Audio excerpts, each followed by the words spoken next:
Hello everyone, my name's Elizabeth Goodman. I'm from the Enabling Change SIG and very welcome to all of you. One of the things that we aim to achieve with our SIG is to share different change management methodologies so that you have access to these and can use them as you see fit. We are method neutral, so we don't recommend any individual methodology, just make as many of them available to you as possible. So obviously today's webinar on Change First is an example of that. And just before we start, just a little bit of housekeeping. We are recording this webinar and the slides will be available to you on our website, on the APM website. If you have any questions, you will see you've got a facility to type in questions online and we will take those at the end of the webinar. We'll allow enough time to do that. So having said that, I'd like to introduce our speaker for today, David Miller, who is the CEO of Change First. So over to you, David. Oh, thank you very much, Elizabeth. Thank you for the introduction. Welcome, everybody. Let me just quickly tell you a little bit about Change First and tell you a little bit about what we're going to cover today. We were founded 20 years ago. I founded the company 20 years ago after a career involving a considerable amount of global and national changes for an organization I worked for. And we have built over the years a methodology, but primarily our job in life is to help organizations improve their change capabilities. And in order to do that, over the last 20 years, we've worked in 40 countries of the world. We've helped on thousands of projects. We've trained over 20,000 people in our methodologies. And we've worked with probably something like 250 organizations, ranging from the massive 250,000 employees down to 500 employees. What we're really interested in, one of our great interests, is the application of work. It's all very well to learn something, go to a workshop, go online, but what we're very interested in is helping apply that. So everything we do is around action learning and about applying our processes to specific projects. And our latest manifestation of that is something called eChange, which incorporates all our learning, all our diagnostics, all our planning roadmaps, libraries, resources, etc. And that's how we deliver work to our clients. We deliver it online, supported by face-to-face workshops and coaching where appropriate. So that's a bit about us. One point I would make, because I think this is quite relevant later on, we've collected a lot of data over the years. We first used online tools some 12 years ago. And since then, we've been collecting a quite considerable amount of data. We think we probably have the first or second largest change management database in the world. And that's reflected in the survey that you completed. So what I want to cover today is how people impact project performance quite quickly. Talk a lot about actually organizational change management capabilities. Talk about what we can learn from our project history, which is really the survey that you completed. I think the results are very interesting. Then cover a little bit about personal capabilities. What kind of personal capabilities will we notice that change leads have, change managers have? Not to say they don't exist in project managers, just to say simply that here's some of the challenges that we've seen them have, and I'm going to show you some data on that. And then I'm going to finish off and talk over one slide about developing change management work streams, and particularly the necessity of integrating change management and project management. Okay, so let's talk a little bit about people here. We need to be concerned really about three things during change as far as people are concerned. One is that most of us as individuals have long established habits of doing things. So habits are really important when you do change management, to think about what are the habits that people have. If you think about it, our whole life revolves around a series of habits. Some of you will have driven to work this morning, got out your car and not really realized how you drove there. Some of you will get up in the morning and have exactly the same breakfast every day for years. Some people will go to exactly the same cafe to have lunch. There are habits that drive our whole life, and that's because our brain can't has to have a lot of processing going on in the background. So what it does is it establishes habits so that we can function. Imagine if you had to get in a car every day, and every time you got into the car, you had to figure out how it worked. Or what's this round thing in front of me? What are these pedals for? Oh, yeah, they do this. What's this? What is this instrument cluster for? It would be impossible, and you wouldn't be able to think about anything else. So what's the importance of that? The importance of that is in work, people establish habits. They have established ways of doing things, and the longer they do them, the more deeply embedded they are. And the reflection point about this really is to think about, well, how hard is it generally to change people's habits? You know, if you have a long-standing habit, how hard is it to change that? And then you need to project that into the work environment. If you've got 300 people doing something and they've done it for a long time, there is going to be a habit of doing that which they easily default to. Okay, it's really easy to default back to long-established habits. The second word always to bear in mind when we think about people is loss. Most people, when you talk about the word change, associate the word change with loss. That's not everybody. I'm not suggesting everybody in the world automatically makes that assumption. But if you talk to people about something they have to change, not just general organizational change or this wonderful project we have, when you talk about it, we mean loss. I'm going to have to give up something, which is entirely true. It's impossible to change without giving up the thing you're doing now. So loss is an important thing. So when we bounce into workshops, or we do stage presentations, or we send out PowerPoint slides, and they're all wonderful about the vision and how exciting it is to be this and that and the other, you've got to remember what's often going through the person's mind sitting in the audience there is, what am I going to lose here? And if you don't address that question, which I'll talk about later on, you have a major problem. And then the last word that's important to remember is control. People are extremely control orientated. One of the ways we can learn to control, to manage ourselves in the world and to adapt, is that we control our environment. And when you disrupt people's feelings of control, then they feel extremely uncomfortable, and it's probably one of the major reasons they resist change. Often resistance to change is a disruption of people's control. We don't like it, and therefore when we lose control, we tend to fight to regain it. I mean, you can see that in the most modest things. I don't know whether you've ever had a meeting in the morning, an all-day meeting, you break for lunch.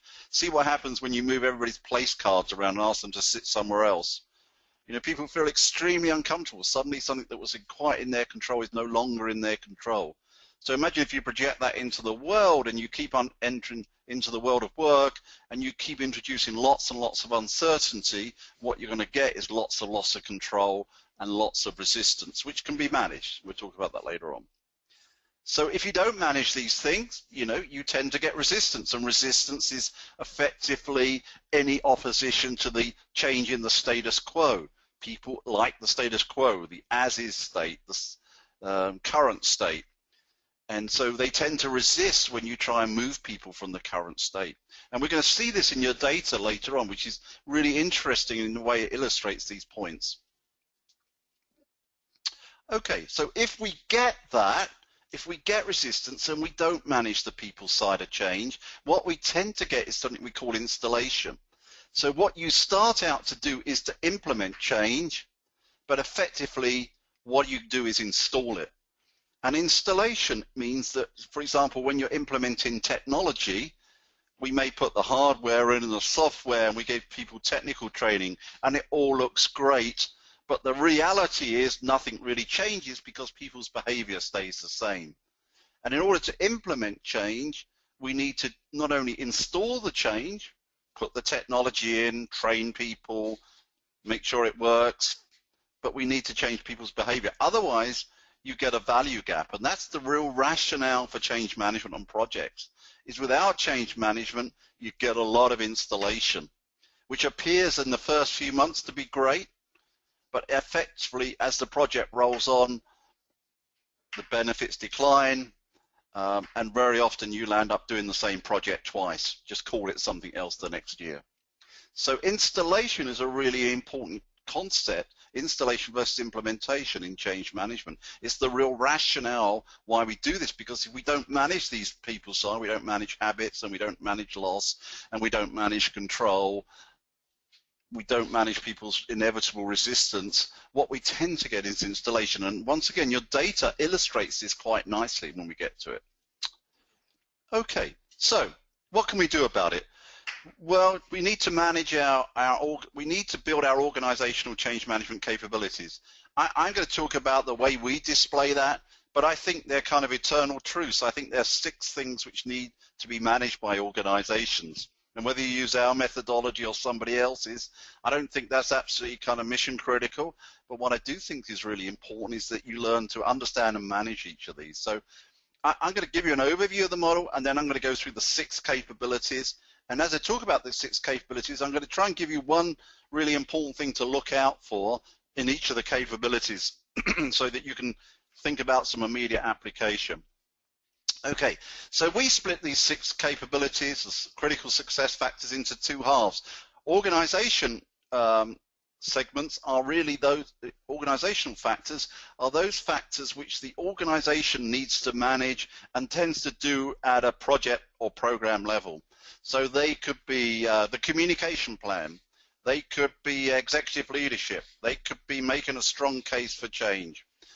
Local are the things, and you could substitute the word personal here if you wanted to, are the things which need to be done in order to get people to commit to change. Because believe it or not, there is no communication plan that's ever been written and executed that actually gets people to commit to change. So let me just talk about those 6 factors very quickly, and then I'll just go over each one again. So the first one is we must have a shared change purpose. The organization needs a very clear view of where it's going, why it can't stay where it is. It needs effective change leadership. Change cannot be successful without strong, effective, both senior and middle management and frontline leadership. We need a set of engagement processes. People need to be engaged in change. Once again, this is going to come through in your data that sometimes we're not able effectively to engage change. Connected to effective change leadership, we need to make sure that middle and frontline managers are supportive of change. I'll come back to this in a minute, but it's an absolutely critical differentiator between successful and unsuccessful change. We then need to make sure that people affected by the change have a connection to that change and a reason for change in themselves. And I'll come back to that. Lastly, sustained personal performance is that we need to make sure that people are helped to adapt to change and their inevitable resistance is managed. Okay, let me go through these one at a time. Okay, first one, shared change purpose. The outcome of this is that key people, the people affected by this change, are significantly dissatisfied with the way things are now and buy into the vision for the change. Sorry, the key people in the organization, my apologies, I misspoke. So key people in the organization are significantly dissatisfied with the way things are now and then buy into the vision. I'm going to make a couple of points about this because everybody talks a lot about vision, but that probably as equally important, if not more important, is the imperative. The imperative is that people are dissatisfied with the way things are now. And change, which tends to be extraordinarily vision-led, often fails because you lead people to down a path that looks very exciting until such point that they realize they don't really have a reason for change. They can't see a reason why the organization needs to change or they need to change. And if you look at, for example, the way in which most addictions are dealt with, the way most habits are changed, it has to be because people are dissatisfied with the way things are now, as well as understanding the vision they're moving to. So in any strong shared communication about shared change purpose, you need to make sure there's a clear vision, there's an imperative, we can't stay where we are, and you need to make some elements of the solution visible. I said I would, for each of these, I would try and give something to look for in terms of project application.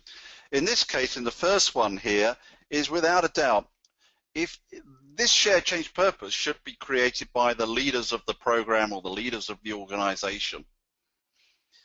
one of the things you'll notice when projects fail, one of the observations we have, and we get involved in looking at a lot of projects which are not working, one of the things that we would observe quite clearly is that the leaders of the organization do not share a common change purpose. They do not share a common case for change. And so if you were to ask them, one of the things I often do if I'm working with leadership teams who are struggling with a project is I ask them individually to write down what their elevator speech for the change is. Write in less than 100 words what the vision is, the imperative, and the solution is. And then if you put them one alongside each other, on failing projects, they're often different. So if you've got a project there where it seems unaligned or seems to be losing traction, or people in different parts of the project are doing different things, you need to go back to the shared change purpose and realign that and make sure everybody's on the same page. Okay, effective change leadership. This is the leaders of the organization will do everything it takes to ensure the change is implemented, and that there are change teams who are skilled and working on the project. So risk areas are what we would call sponsor behavior, confidence in agents, and informal influence. And I think in your data, this idea of informal influence seems really important, because informal influence is really about not the formal structural mechanisms of leadership in the organization, but those people who have disproportionate influence over others because of their expertise, because of their credibility, because of their persuasive powers. You need to identify informal influencers in the organization when you roll out a project and get them on your side, frankly. The thing to look out for when you're looking at projects is when gaps appear between what people say, what leaders say, and what they do. It's probably the most traumatic effect you can have on projects when leaders, people who other people look up to, or people who have formal positions of power, are doing something very different to what they're saying in terms of the project outcomes.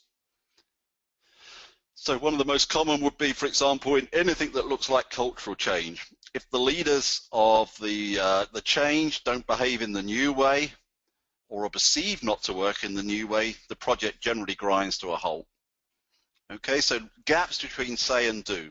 The next one is powerful engagement processes, and these are processes that you need to document, put in place about involvement, training and education, rewards and incentives, communication of the plan. If we go into an organization and see a project that's not working well, one of the signs you often find is an overdue reliance on written communications. 55-page PowerPoint slides, 10-page Word documents, lots of emails informing people about the project. It's a sure sign that there is a low level of engagement on the project and a belief in a kind of hierarchical, we're telling you what to do, so you'll do it. It's the kiss of death on many projects. What you really want to focus on and think about quite hard is the first one. How do we actually involve people? And if you go onto our website, there's some material on this, but particularly this whole idea of engaging people revolves around dialogue, getting people to do things. Be very wary of projects which have become over-reliant on the written words. Believe it or not, Bill Gates did not put anything into PowerPoint or Word that enables people to engage with change. There's not some magic dust that appears from the paper. So you really need to think about how do I engage people. And probably the most important in the early stages of a project to engage with people are the middle and frontline managers. We need to make sure that those middle frontline managers, we need to make sure we gain their support, and then we need to make sure they have the skills and the willingness to role model the change and to help people adapt.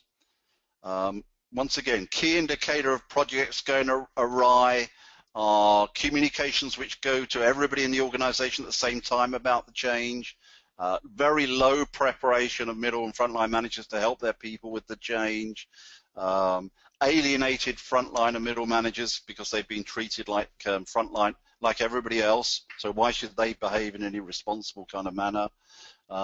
It's another key indicator of projects that fail is the inability to get middle and frontline managers involved.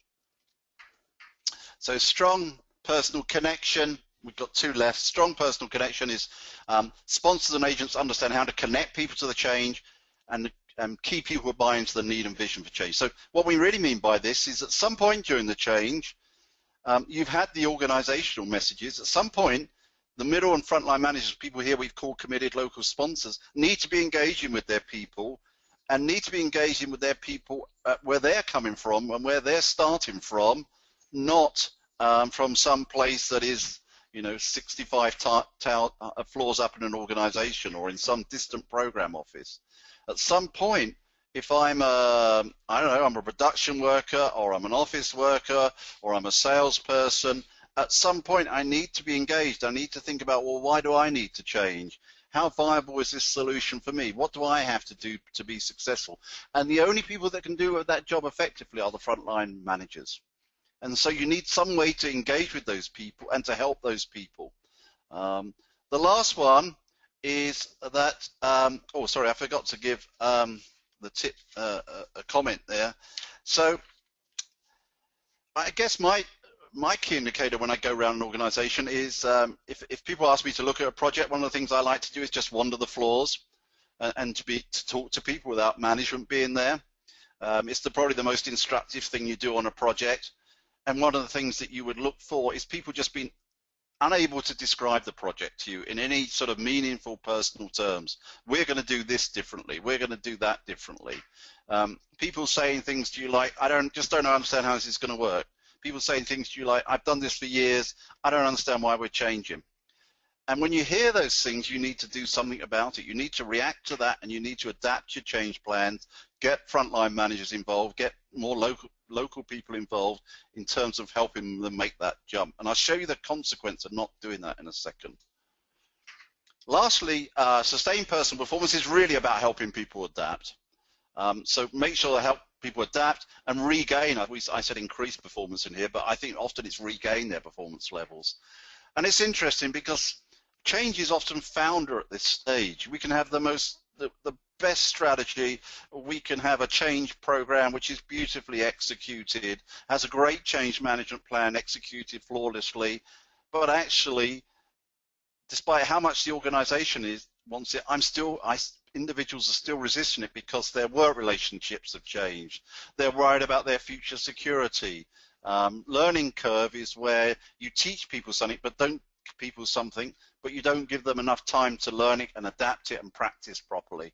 It really freaks people when you do that. So there could be quite things that at the project or program level or organizational level appear quite inconsequential. Okay, we're moving people into new teams. We're asking people to start work at a different time, a different shift pattern. But of course, as you all know as experienced project managers, it's often the thing that derails the project. People keep nodding at you, they wear the t-shirts, they say it's fantastic, but actually behind the scenes, in their subconscious even, they're derailing the project for you. They're not doing it. They want to revert back to the way that things always were. Okay, so you all completed a survey from us, and I think what's really interesting on change projects, one of the things that we evangelize a lot about on change projects is that when you start a change project, it's really interesting to look at what's happened before, because history tends to repeat itself. So if you're working in a business unit or an organization or a program, it's really interesting and very informative to look at what's happened before on the project and to try and project whether the same things are going to happen. It's a kind of form of change readiness. And one of the, I think, most helpful things about it is that people, when you ask them about their change history, are often far more candid than when you ask them about the current project. Plus, often they don't know enough about the current project to give you a good viewpoint. So a legacy assessment like we asked you to complete can be extremely important. So we had 72 people respond. Thank you very much to those 72. If anybody would like to understand their own results, please contact me at changefirst.com. I'm david.miller@changefirst.com, and I'll give you that information again later. There was quite a spread. We asked you what change type. I've not reflected that in the results for the time purposes, but we had quite a spread of results.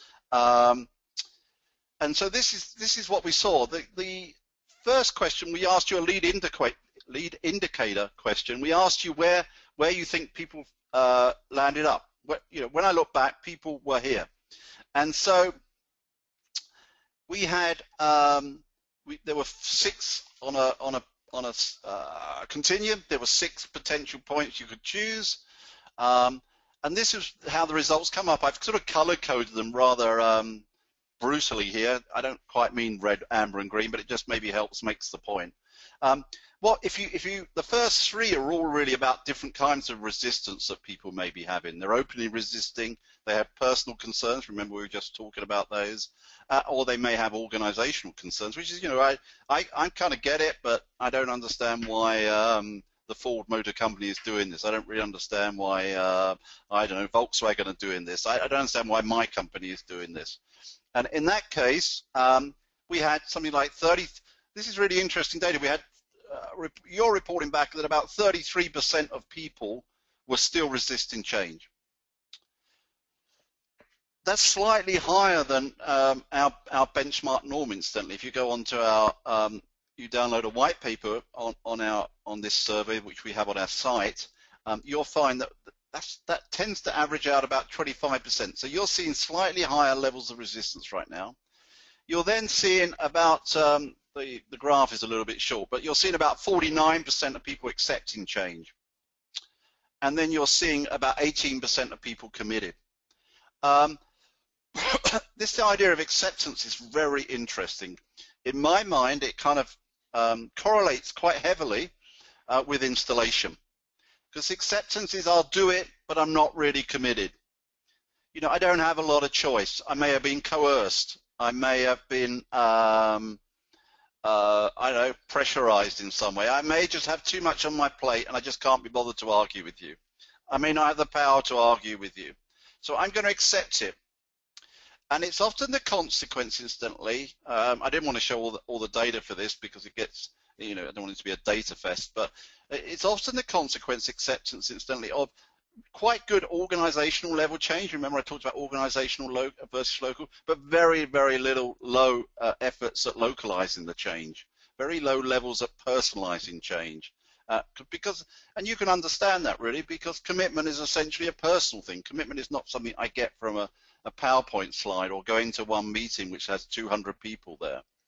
So I think one of the learnings out of this is if I wanted to move from acceptance to commitment, what I might have to do is to put a lot more what I have to do, what I have to do is put a lot more effort on localizing the change, getting managers much more kind of supportive of the change, giving them more skills in terms of role modeling and leading and helping people adapt, making sure that programs and processes are in place to help people connect with the change and to help them personally adapt. And then what I might see is a switch from acceptance to commitment. I might see at least 50% of those people moving over to being committed. The resistance data is very interesting. We keep longitudinal data on this, and if you go and get the data report, which is in our research library on the website, very easily available, what you'll find is that those resistance numbers tend to harden over time.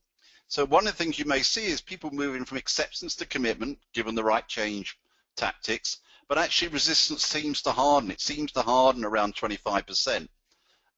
You could tie that to some data that we've seen about engagement in organizations. There seems to be about 25% of people globally who have virtually no connection to the organization, are very unengaged, but that's a hypothesis on my point. It does seem very hard once you get really into projects and you've been into a project for 9 months, 12 months, 2 years. It seems quite hard to move that resistance number. So I guess the pragmatic strategy is to take those people who are in acceptance and work on them really hard to build quite a considerable number in people in commitment. So if at the moment I've got 18% of people committed, could I shift that number to 50% of people committed? Could I move 30% over from acceptance into commitment? If I've got 50% of people really committed to a project, I've got the beginning of a very, very successful project. You know, I've got enough, trying to think the term, but I've got enough weight behind the project now that I can drive it forward. And then as I get towards the tail of the project, I can make some decisions about what I want to do about the people that are resisting. Okay, so interestingly, the risks, the biggest risks you have are about powerful engagement processes and committed local sponsors. So powerful engagement process, remember about how do we engage the organization, involvement, learning, rewards, communication. Committed local sponsors, our middle and frontline managers. So in a sense, you're really resonating with many of the points I make. They're by far your highest risk. But let's just break that down into something more granular now. What I've done here is taken the 20, you answered 20 risk questions. You answered 20 questions about what were the biggest risks on the project, essentially. What were the things that were getting in our way? The important thing to remember about this chart is high is not good. High is risk. It's a risk management chart.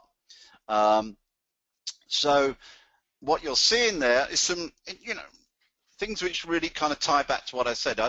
In kind of this amber color here, this yellowish color, I highlighted the top 6 risks just to make a few points about them, really. The overall risks are fairly high, which is not to be unexpected, really, because you're really saying only 18% of people in these projects have actually reached commitment yet, because they could have been quite recent projects. So let's have a look at them and see whether they make some sense to us. Informal influence. Remember I talked about people in the organization who have a lot of informal influence.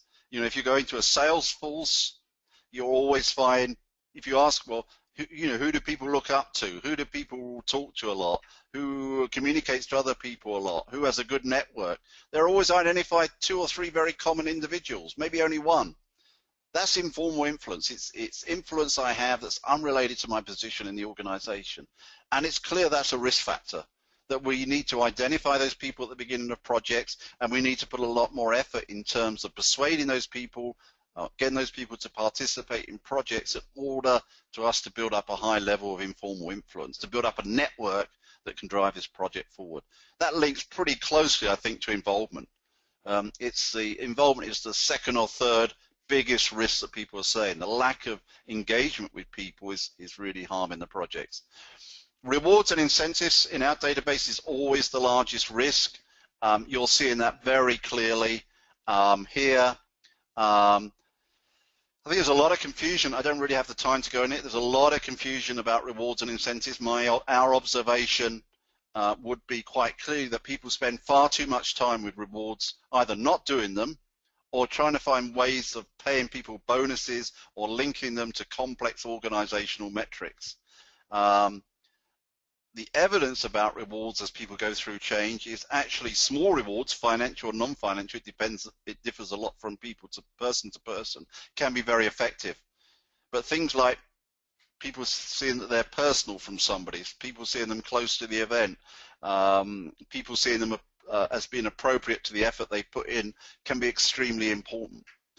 Then these two here, local role model and local managers, to support everything I was saying about frontline and middle managers. You know, you have to try and find a different way to do projects that engages these people. If we have more time, I could tell you about a couple of cases, but I can tell you it shifts the needle. If you can persuade the steering group or those who make these decisions about, you know, for example, the sequencing of communication, the need to tell people before other people, if you can persuade people and you can spend at least some time with local, you know, with frontline and middle managers, getting them prepared, it can really shift the needle in terms of the effectiveness of your change projects. And then lastly, learning curve. Learning curve was this thing I mentioned before.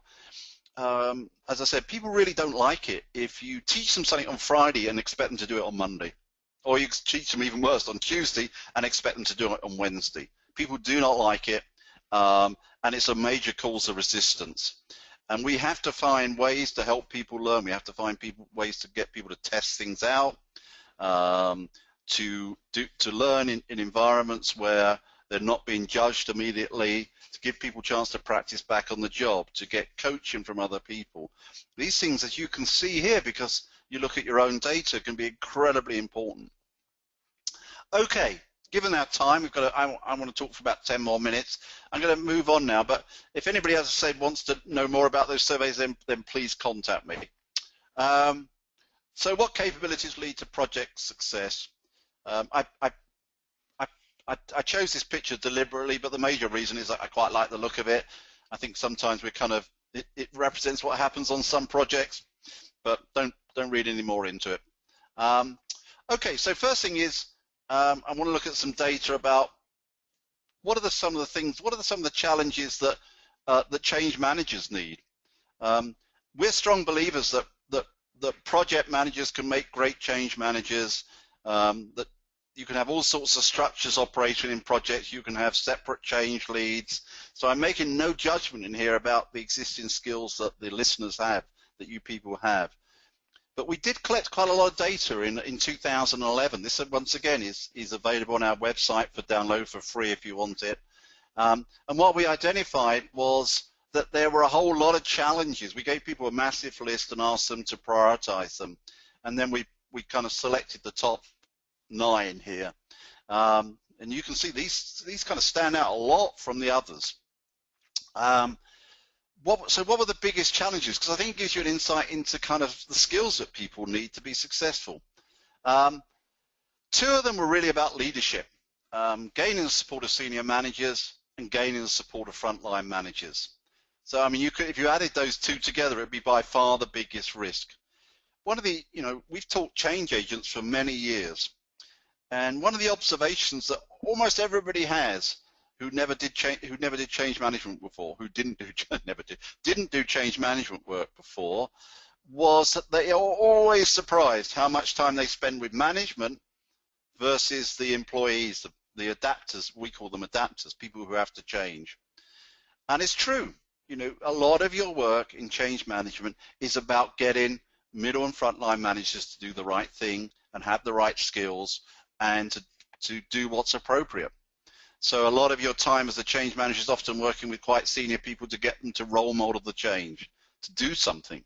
Quite a lot of your time is spent making sure you have the right dashboards to influence them that we're doing the right thing. A lot of your time is spent recycling with people more senior than yourselves or your peers to make sure to keep them on board. I used to work with a guy some years ago, and he had a really good saying, I think, which was that he said, the shelf life of sponsors is 24 hours. And he's quite right in a way. It's a slight exaggeration, but you have to keep recycling back, make sure people are on board, make sure it's still in their priority list, and that is extraordinarily time-consuming. The second thing, I guess, that really stands out, the second group that stands out here really, I think, a lot, is really the middle 2. Helping people develop commitment and managing people's resistance and anxieties. People said when they're managing change management projects, that takes a lot of their time up, writing the right workshops, getting the right workshops in place, getting the right coaching in place, getting the right processes in place, making sure that frontline managers have the right skills. Plus all the work as you wander the floors as a change manager, when people want to come and talk to you about the change, want to bring their grievances to you, their concerns, hopefully sometimes their pleasure, their I don't know what's the word I'm looking for, their happiness with the change, or this is a great change, I've been waiting for it a long time. And all that is extremely time consuming, but also requires a lot of skills. It requires a lot of skills to be able to facilitate, to arbitrate, to mediate, all these kind of skills which you really need to make sure the project stays, the political structure of the project, the network of the project stays in place. And then the last one which sticks out a lot is securing sufficient resources for the change. Also in this white paper, there's data which is very firm about resources. And one of the things it's really firm about is that full-time change managers are much more successful, or the projects that have full-time change managers are much more successful than those projects which have part-time or external change agents.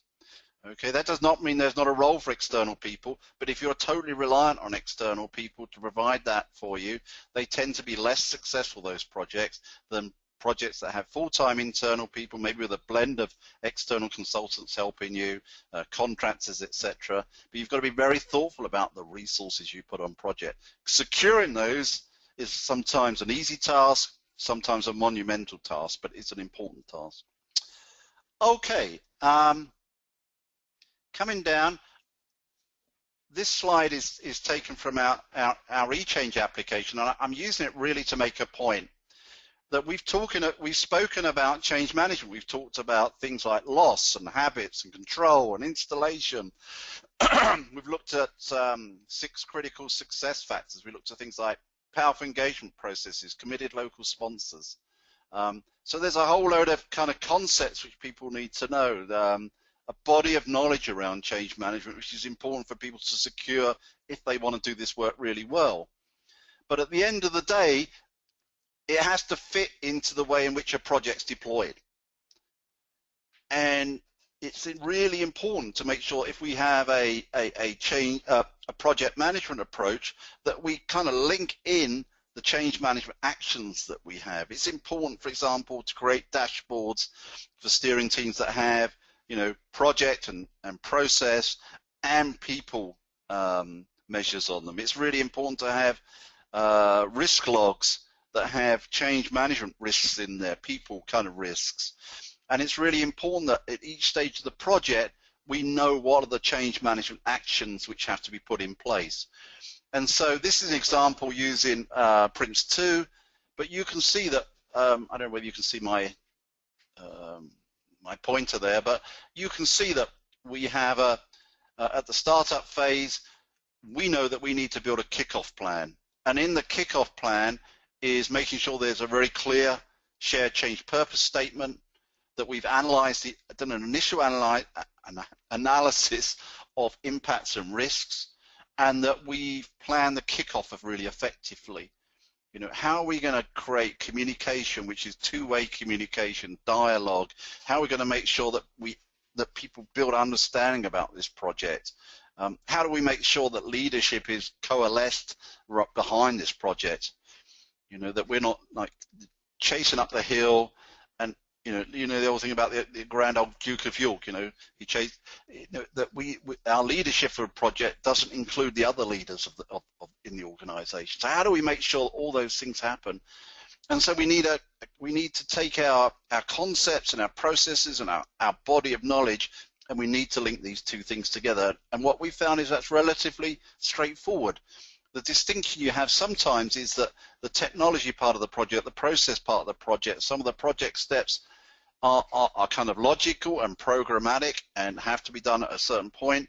The trouble is on the change management stuff sometimes, is all the time, is that you're often dealing with emotions and perceptions and beliefs and values, and they don't always kind of change in a kind of neat schedule. So it's one of the reasons why sometimes project plans need to stay fluid, because we really sometimes don't want to move from one part of the project. I don't really want to launch a project, for example. If I was being the project manager of a project, I really want to launch a project into the organization knowing that my key sponsors are not on the same page.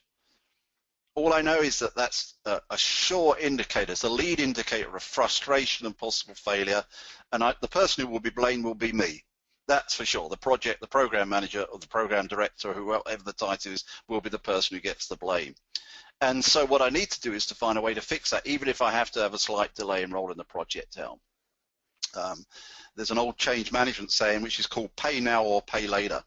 So I either have to take some pain now and fix this problem, or I probably have to explain some way down the road to the steering committee or to the executive team why this project's off track. Okay, so this gives you an indication. Once again, if you want any more information about this, let me know.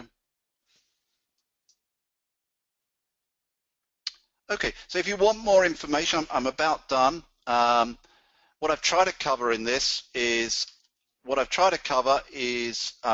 I shouldn't do that on a webinar, should I?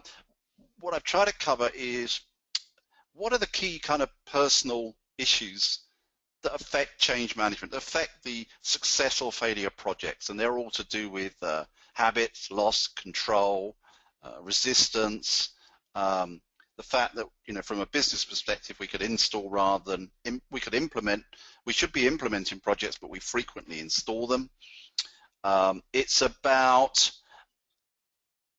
looking and understanding that organizations need a number of change capabilities. I've shown you our 6 capabilities. I don't think actually there are another 2 or another 5 lying around somewhere. I think those are the 6. You know, we need to be able to make sure that projects are clearly understood. We need to make sure that leaders are doing what leaders should do and get behind projects. We need to make sure that we have really good engagement processes that pull people into projects rather than keep sending them written messages. We need to make sure our frontline and middle managers are on board. We need to do whatever we can, it won't ever be perfect, to get people much more personally connected, particularly those people who are absolutely central to the project's success, to make sure that they're personally connected to the project, that they have a sense of personal commitment. And then lastly, we need to make sure that tactics, processes are in place to get people to adapt to change and help people adapt to change. And then what I try to show you was some data, and I think the data is really clear that you can, it's really possible to leave more people resistance and accepting of change than actually committed to change. And your key task, if that data was on a project that you have, is to move people from acceptance to commitment. That's the first priority. After that, in the tail of the project, you need to try and deal with whatever resistance is left. Then I try to look at some skills, and the 2 big skill sets really fall into, you know, be much more effective at working with the leaders and the managers in the organization and getting them supportive of the project, driving the project. And then the second thing is around the effort and the energy and the tactics that are around engaging with people, building commitment, helping people with their anxieties, managing resistance, training other people to be good at that stuff so you don't have to do it. Worst case ever is the change manager going around doing that work. And then lastly, try to show you that, okay, given all that, how do you put that into some structure? Well, the structure has to be Prince 2 or whatever your project management methodology is. Everything has to be linked to that, but with the caveat that sometimes, you know, the things that we want to change, which are absolutely driving and instrumental to the project, are emotional and not logical, are subjective and perceptual, and we need to find a way as best we can to deal with those things before we move on too quickly. If you want any more information, go onto our website. If you want to see a lot of our tools and the way we think about this, then request a sort of free demo. Someone on our team would be very happy to give that to you. There's our contact. My email address is david.miller@changefirst.com if you want any more. And with that, I'm going to pass back to Elizabeth and ask, are there any questions or discussion points? Thank you very much. David, thank you very much. That was a really interesting presentation, and obviously with the added content from the questionnaire that people responded to beforehand. So very informative. I have got some questions already, and more are coming in. So I'll start with the 3 that were there Okay. beforehand. So one of them, and apologies to the first person who posed the question because I did accidentally delete it, but if I remember it correctly, you were asking for examples of things that frontline and middle managers have actually done wrong during the course of a change project, which is an interesting angle. Yeah, it is an interesting. I've not really been asked that question before. Actually, it's weird. They're always the best. Such an obvious, yes, such an obvious question, really. Well, I think one of the things that you often see are the results of alienation. So, you know, I actually have sat through a presentation with the middle manager, and he said, and it was a he said, look, this project is nothing really to do with me. I got the email like you yesterday, and you know, I can't really answer any of your questions, but I'm just going to read it out to you so you all understand. So I think they're the results of alienation. Wrong may be not the right word, but they are really things like abdicating coaching people. Even if I do support the project, you know, one of the things we know when people learn things, and change is often about learning new things, is that going to workshops is you know, is not it's unsuccessful. Workshops and meetings are unsuccessful if they're not followed up by your manager when you go back. You will, you only remember 30% of it at best. And so it's things like that. I think they're caused, as I said early on, by the fact that the senior management in the organisation has not set the project up effectively to engage with these people. Yeah, that's a good point. The second one was interesting. So this is someone who went to a previous webinar, presumably not by you, about change, and the speaker put up a red flag about total acceptance of change being potentially a concern. I think I don't know what he meant by that, or she. Sorry. I think acceptance is. I think the best way to think about acceptance, the positive way to think about acceptance, is it's a step on the journey. I want to get people committed. At least if they're accepting it, they are open to doing something. The problem if you leave them there is, and maybe total acceptance is used in the kind of English, kind of slightly negative sense of the word. It's kind of like abdication almost. The danger is that people do abdicate. The other danger is when something new comes along, they tend to do that. One of the hallmarks of a project that has high levels of commitment is once people become committed, they're very unwilling to change the commitment to the new thing. Whereas in acceptance, people just go on and do the new thing. So you have these people floating around. And that ties very much to the engagement with data we're seeing globally from the big engagement surveys, is that not only is there about 25% of people who don't, we almost used the wrong word there, don't give a damn, but there are also, a substantial number of people, I don't know what it is, I think it's about 40%, I can't remember the number, who do just kind of like, I'm just here, and I'll do the work and I'm going to get here on time, but I'm not really committed or engaged or anything. Yeah. Another term I sometimes use for that is people that are kind of survivors. They're just sort of there, kind of hoping it will go away and just being stoical about it. Yeah, and that's a whole lot. There's a lovely other subject in there to do with human resilience, but we don't have time. Yeah. Okay, so I'm just going to keep going through. Each of these questions is terrific, so I'm just going to keep going till we run out of time. So the next question I have is, how important is it to measure the value gained from a project in an objective way throughout the project life cycle? So I guess this is tying back to the purpose. Yeah, I think it's incredibly important if you can do it. It's like the holy grail of projects, isn't it? People talk a lot about benefits, for example, but isn't it something, I saw some data the other day that only 23% of projects ever actually go back and measure the benefits. I think it's incredibly important, but I think it's important to measure two things. I think it's important to measure the progress we're making on the project we have, so the actual, whatever it may be, the execution of the technology. So we were involved with a massive project recently. We were teaching the project teams and then coaching a few key people in this project, and they did very well because every country the project went to, there was a exact set of measurements to say when we left, this was the the uptake on the project, and here were the issues. But they also measured where people were on this resistance, acceptance, commitment. So they did private, I don't mean private surveys, but confidential surveys of people, just like a flash survey, a pulse survey of where are you now on those 6 questions. And so when they got to a certain part in the project, they were always able to say, as of Friday, the people that did this said that they were here.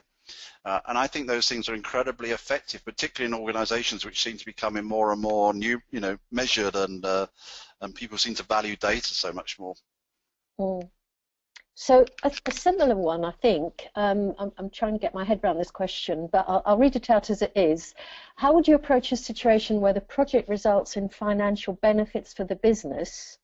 So I guess you're getting the financial benefits, but it requires more efforts from frontline staff from a commitment perspective for those staff. Yes, so you're getting some of the results, the financial results, but you still need more in terms of commitment. I think that's what that question is about. Yeah, so, well, it sounds to me like, we've made great cost savings and now we need to get some more, and how do I get people committed, or we've found a new way to sell and we're getting better revenues, and and how we committed. Who knows, there could be a whole range of kind of pathologies going on here.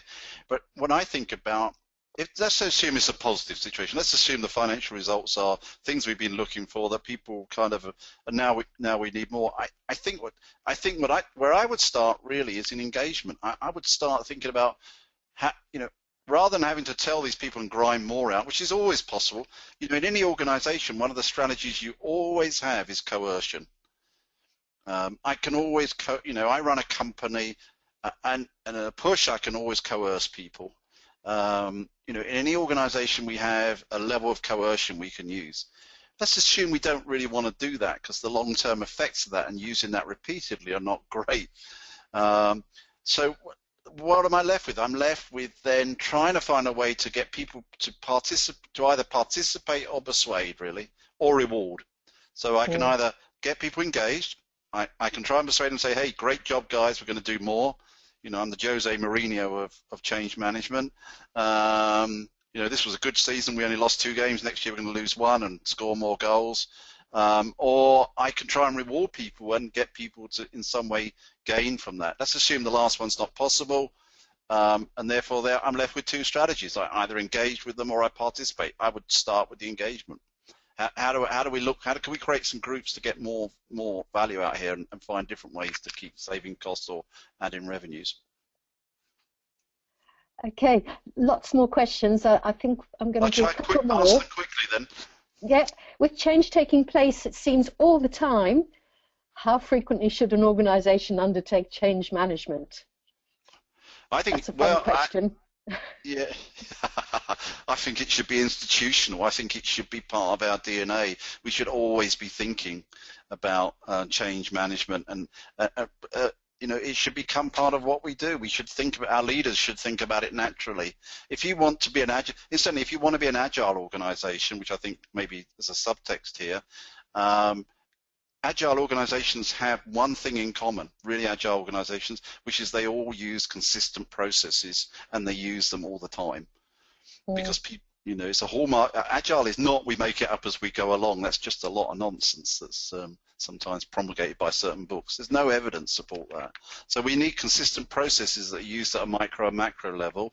We also need to control the demand for change. My observation of many organizations is they engage in far too much change, much of which is unnecessary for the state, the key stakeholders in that organization. This is a nice segue actually into we've got quite a few messages of thanks, by the way, David. Oh, great, thank you. So one message here of thanks, and then asking, what is your view about the relationship between project managers and change managers? How do you ensure it is effective?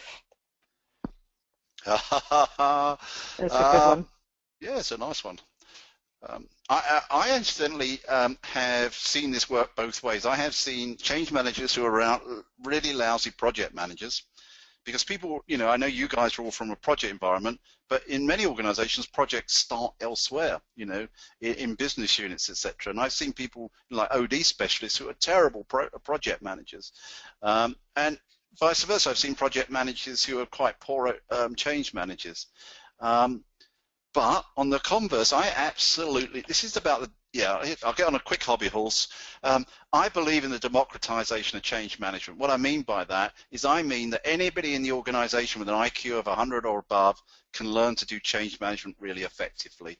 There may be a few people at the end of some kind of emotional spectrum who are not good at it, but actually I think all of us have it within it. So if I'm thinking about project or program management and change management, I'm looking at the size of the project. So first off, if the project's not big enough, I want my project manager to become the change manager and to get some skills and do that well. If it's a project bigger than that, it's getting big, I want to make sure that I have a change manager that works for the project manager, the project director or manager, but that project director manager and other key members of the project team have enough change management skills that they can work effectively with that person, with the change manager or the change lead or whatever term's current. So I really think that these skills it gets back to the previous question. If you want to be an effective, agile organization, there's lots of people in the organization need change skills. That's a terrific point to finish there, David. We've just got 1 minute left before we wrap up. So I just want to thank you very much. Thank all the people who've posed questions. We will collect those, and we will be posting lots more information on our website as a follow-up from today. So thank you, David. All right, thank you very much, everybody, for being so patient and listening. Okay, bye. Thank you very much. Bye.